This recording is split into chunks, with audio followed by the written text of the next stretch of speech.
Thousands in the armed forces are injured fighting for our country overseas in war zones, and many have years of recovery ahead of them. News Channel 18's Tiffany Dismore traveled to Washington, D.C. to see what the journey to healing looks like for injured Lafayette Marine Corporal Mathew Bowman. She has an exclusive look at his journey to healing in the first part of the series, Road to Recovery. Tiffany. Gina, Jeff, it's been almost 3 months since Bowman was injured in Afghanistan, and now that he's at Walter Reed Army Medical Center, he's learning that time does help the healing process. The saying goes, war is hell. Fire! If that's true, many, including 23-year-old Marine Corporal Mathew Bowman, have been to hell and back. We do it to protect our freedom. With the war zone and knowing that you're getting shot at every day that you go out on patrol, it's not great. And I wish we didn't have to do it, but we have to. Many have paid a price, some their lives, and others who make it out alive bear the mental and physical scars of warfare.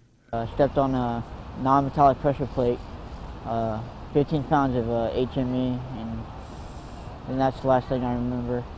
On February 28th, Bowman was on foot patrol in Helmand, one of the most heated provinces in Afghanistan. He stepped on an improvised explosive device. Yeah, I landed on my face. The list of Bowman's injuries is long. The blast fractured his left cheekbone. He bit through his bottom lip before the explosion knocked out some of his teeth. He lost 2 fingers on his left hand, and shrapnel was embedded in his arms. He also lost both of his legs above the knees. All Bowman can remember is waking up to his wife, Paige, in Bethesda Naval Medical Center in Maryland a week later. It was hard at first, it was hard seeing them laying there, unconscious, not being able to respond to me. Bowman says at first it was hard to grasp what had happened to him. I guess I was kind of down, but then, I saw my nephew, my niece, and my 2 little boys, and that just brought my spirits up right there. Now Bowman is learning to walk again at Walter Reed Army Medical Center in Washington, D.C. He has a long road to recovery ahead of him, but that's just fine with him. He may have lost a lot in Afghanistan, but his spirit is something the enemy won't get. I'm still alive, and that's what really matters. I'm just able to hold my kids every day.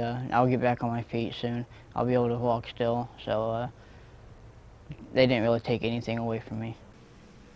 What does the road to recovery look like for Bowman and his family? Tomorrow I'll show you how Bowman is learning to walk again and why taking his first steps on his new legs inspired someone else to start walking.